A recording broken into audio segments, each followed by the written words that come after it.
Good morning, ladies and gentlemen. My name is Jakub Krcho, and I'm a PhD student at the Department of Didactics, Mathematics, Physics, and Informatics. And today I would like to present to you my dissertation research, which is focusing on the assessment of students in educational robotics. And specifically, I will talk about the peer assessment based on rubrics in educational robotics. What is educational robotics? Educational robotics is designed to introduce to students robotics, programming through tinkering, through making, through programming these robots, robotic kits, and various microcontrollers directly in the teaching process. And educational robotics allows teachers to use non-traditional teaching methods, which are allowing students to develop various competencies useful for life, for example, communication, problem solving, teamwork, creativity or critical thinking, and even various technical and social skills. Moreover, when we are using educational robotics, we are engaging students, and educational robotics motivates students to work and study harder. But what educational robotics looks like when we are viewing from didactics perspective? Do teachers know how to use educational robotics in a way that takes advantage of its educational potential? On the one hand, we are using educational robotics to promote various skills and competencies, but on the other hand, it is really important to set appropriate learning objectives, learning goals, to create an appropriate task gradation for the student, and also assessment of the students. Educational robotics is a relatively new area, new field, which is introducing directly in the teaching process. And the question is whether the current didactics methods are also suitable for the educational robotics. In our dissertation research, we are focusing on the assessment of students. But why assessment? Assessment is crucial in education. Through assessment, teachers can determine to what extent learning objectives have been met. It's also a feedback for the students on their work or progress during the class or during the lesson. It's also a feedback for the teachers to how to improve their teaching process. It could be a feedback for parents, for the school. And yes, assessment is compulsory in our educational system. So we are thinking whether the current assessment methods are suitable for educational robotics, if they are appropriate for educational robotics, and if as teachers we can use these methods to engage the students to appropriate, assess their skills, their competencies, etc. So the aim of our research is to investigate the following methods of assessment, like rubrics, self-assessment based on rubrics, and peer assessment based on rubrics. We would like to explore the impact, the appropriateness of these methods, the challenges and benefits when we are using these methods directly in the teaching process. You can see that in all of these three methods of assessment, we are using rubrics. Rubrics allows us to combine qualitative and quantitative data for assessment of the students.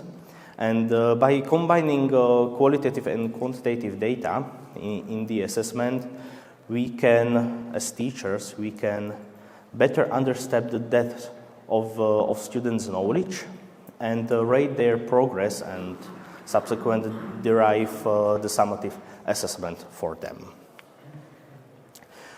Based on our experience, based on our data, based on the literature review, also cooperation with the expert teachers, we designed rubrics for assessing students in educational robotics in three areas: in construction of the robotic model, programming of the robotic model, and working in a team. Those three parts are linked together in one big rubric model, one big rubrics design. And each area, construction, programming, or working in a team, are divided into several criteria, and criteria are divided into several points. So teachers are able to assess their student in a way to give them points, scores, or percentage, and also to give students proper and structured feedback. Those rubrics were implemented directly in the schools, directly in the teaching process during the school year 2023 and 2024 at two types of school.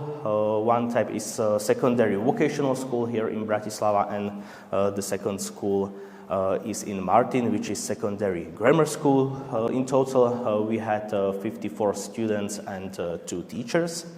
And we were following, and we are currently also following, the design-based research methodology. For data collection, we had semi-structured interviews with the teachers.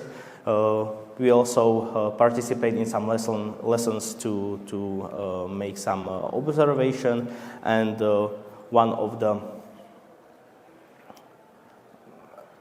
big data collection were online questionnaire for students with open-ended questions. All our data collection were qualitative data for qualitative analysis, and for qualitative analysis we use open and ASHL coding process. Based on our data and analysis, we have published several results in some conferences, in some proceedings. So if you would like to find something more about the assessment based on rubrics and self-assessment, you can find it in some proceedings. Today I would like to talk a little bit about the peer assessment based on short rubrics. And thanks to peer assessment, students assess their students, their teammates, when they were working on specific robotics tasks and projects. But thanks to peer assessment, students developed ability also to self-assessment, to develop the ability to assess their own progress and their own work, which is quite interesting.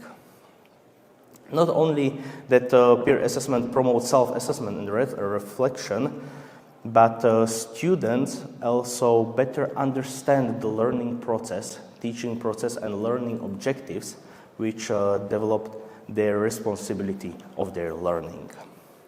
Moreover, not that the peer assessment has benefits for the students, but it also has benefits for the teacher. And for the teacher, is quite interesting to use peer assessment, because thanks to peer assessment in educational robotics, a teacher gets multiple feedback on the student's work, and